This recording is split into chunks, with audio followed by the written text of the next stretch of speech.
July 6. దేవుని పరిశుద్ధాత్మను దుఃఖపరచకుడి. విమోచన దినము వరకు ఆయన యందు మీరు ముద్రింపబడి ఉన్నారు.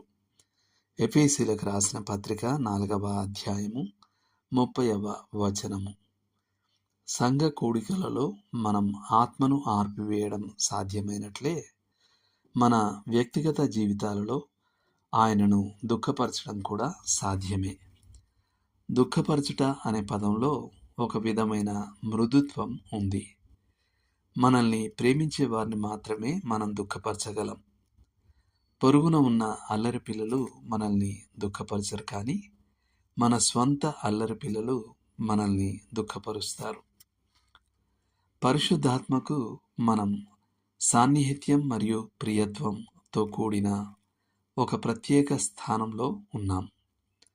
ఆయన మనల్ని ప్రేమిస్తున్నాడు. ఆయన మనల్ని విమోచన దినం వరకు ముద్రించాడు. ఆయన మన వలన దుఃఖపరచబడగలడు. కానీ ఆయనను ఏది దుఃఖపరుస్తుంది? ఏ విధమైన పాపమైనా ఆయన హృదయానికి దుఃఖాన్ని తెస్తుంది. పౌలు ఇక్కడ ఆయనను పరిశుద్ధాత్మ అని పిలవడం యాదృచ్ఛికం కాదు. అపవిత్రమైనది ఏదైనా ఆయనను దుఃఖంతో కృంగదీస్తుంది. దుఃఖపరచకుడి అనే ఉపదేశం మనం హెచ్చరించబడిన పాపాల యొక్క ఒక వరుస మధ్యలో వస్తుంది. ఈ జాబితా సంపూర్ణమైనదిగా కాక కేవలం సూచనాత్మకంగా ఉద్దేశించబడింది. అబద్ధమాడుట ఆత్మను దుఃఖపరుస్తుంది. 25వ వచనం.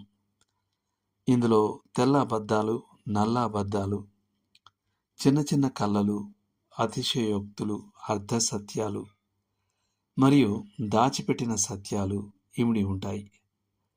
దేవుడు అబద్ధం ఆడలేడు మరియు ఆయన ఆ ఆధిక్యతను తన ప్రజలకు ఇవ్వలేదు.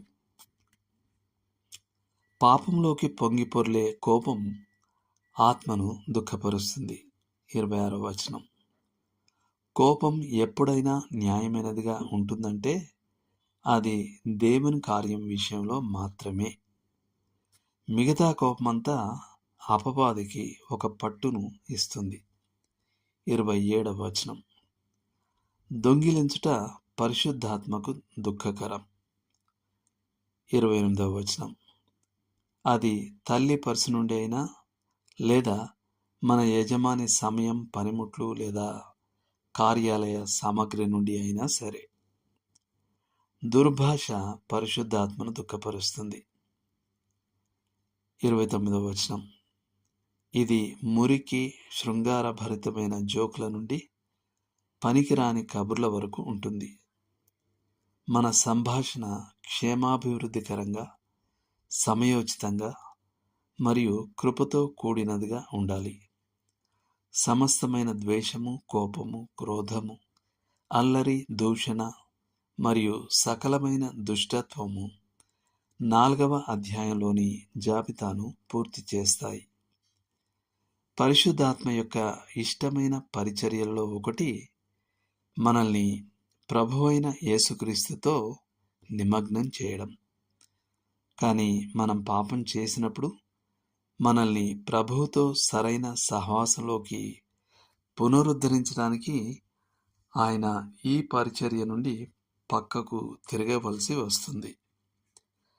అయినప్పటికీ ఆయన ఎన్నడూ దుఃఖపడి వెళ్ళిపోడు. ఆయన మనల్ని ఎన్నడూ విడిచిపెట్టడు. మనం విమోచన దినం వరకు ఆయన చేత ముద్రింపబడి ఉన్నాం.